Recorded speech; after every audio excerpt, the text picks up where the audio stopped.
Click the subscribe button, hit the bell icon to never miss another update. امام حسن عسکری علیہ السلام کی محبت اور مہربانی کے سبب لوگ آپ کے گرویدہ ہو گئے تھے اور دن بدن آپ کے چاہنے والوں میں اضافہ ہو رہا تھا۔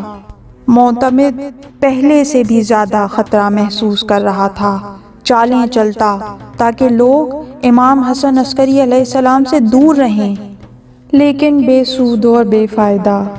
اس نے ارادہ کیا کہ وہ امام علیہ السلام کو شہید کر دے۔ اس نے سپاہی کے ذمے لگایا کہ امام عالی مقام کے گھر جائے اور ان کے کھانے میں زہر ڈالے۔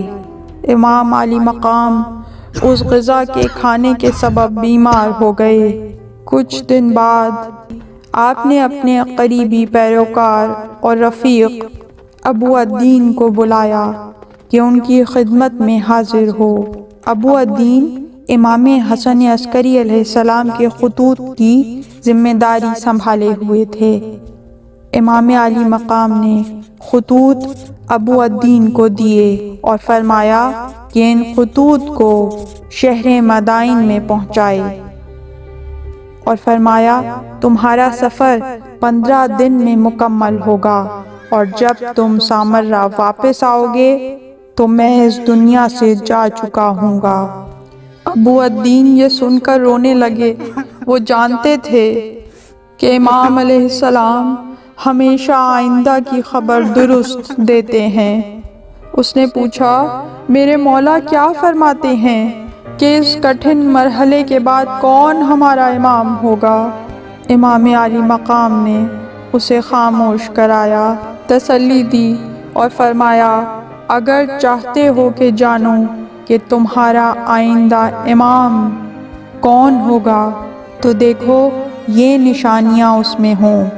میرے خطوط کے جواب تم سے مانگے اور یہ کہ نماز پڑھے۔ ابو الدین بحالت گریہ مدائن کی طرف چل پڑے اور خطوط پہنچائے، اور جیسا امام علیہ السلام نے فرمایا تھا 15ویں دن سامرا پہنچے۔ بغیر انتظار اور آرام امام عالی مقام کے گھر کی طرف روانہ ہوئے۔ رونے کی آوازیں گھر سے آ رہی تھیں۔ انہیں یقین ہو گیا کہ امام شہید کیے جا چکے ہیں۔ ان کی نگاہیں امام کے بھائی جعفر کی طرف تھیں جو امام کے گھر کے باہر تھے، اور لوگ انہیں تعزیت پیش کر رہے تھے اور امامت کی تبریک پیش کر رہے تھے۔ ابو الدین نے سوچا یہ امام شیعان ہیں، لیکن یہ کیسے ممکن ہے؟